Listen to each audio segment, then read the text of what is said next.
Sa simbahang Katolika, ang mga santo ay sagisag ng pananampalataya, alaala ng kabanalan at gabay sa panalangin. Ngunit sa likod ng kanilang matahimik na anyo, may mga kwentong nagbabatya ng takot, mga kwentong nagsasabing hindi lahat ng santos ay banal. Pag sa maling kamay at maling pinagmulan, maaari na silang maging sisidlan ng kadiliman.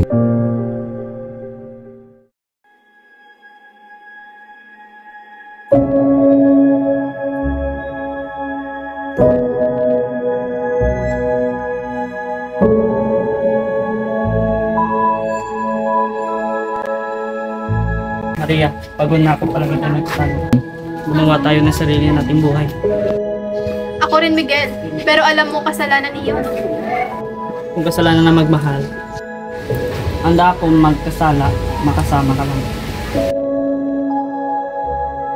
Si Maria, isang nag-aaral maging madre. Si Miguel, isang nag-aaral maging pari.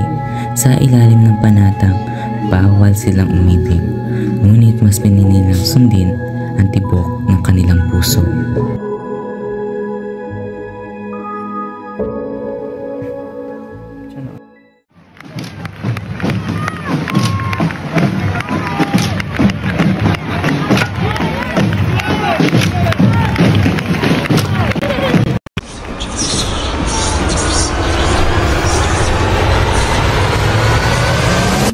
Parang tumitingin siya sa akin. Miguel, tingnan mo!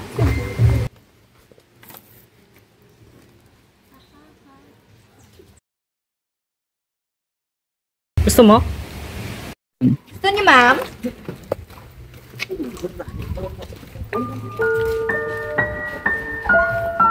Sa tuwa, pinaninila ang santo. Hindi na inusisa ang pinagmulan. Hindi nila alam ang regalong iyon ay may kasamang sumpa.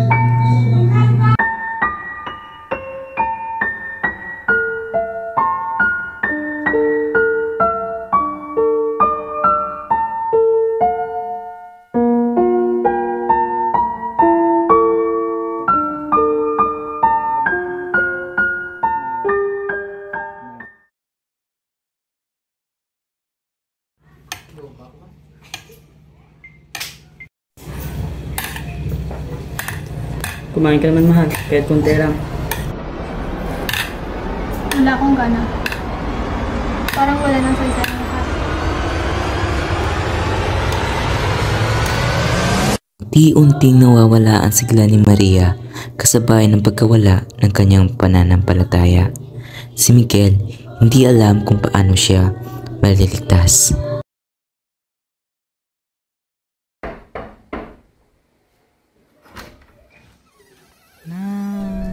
O Ernesto, pumasok po mo kayo.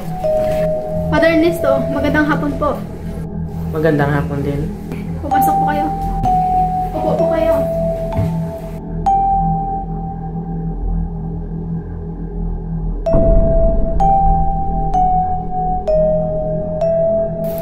Saan ito nabili?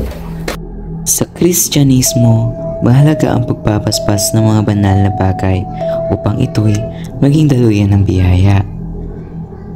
Kung hindi, maaaring maging daan ito ng kasamaan. Father, ano po ang nangyari sa inyo? Hindi lamang isang demonyo ang nakatira dito, kundi 7. Karamihan sa mga Kristiyano naniniwala na sa oras na ikaw ay titigil sa iyong pananampalataya sa Diyos, babalik lahat ng demonyo sa buhay mo, hindi lang isa, kundi 7.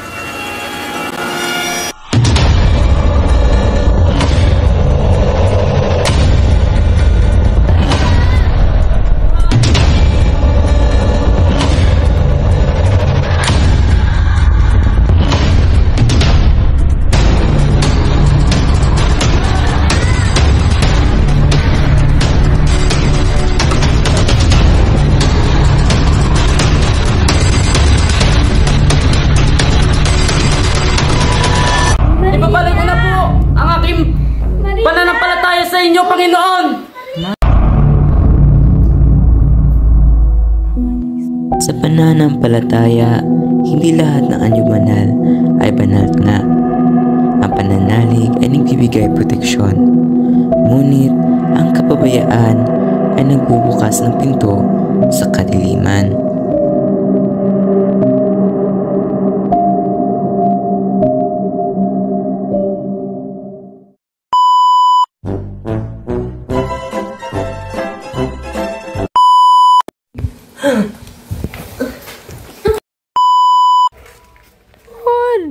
Naglinong saya balaya.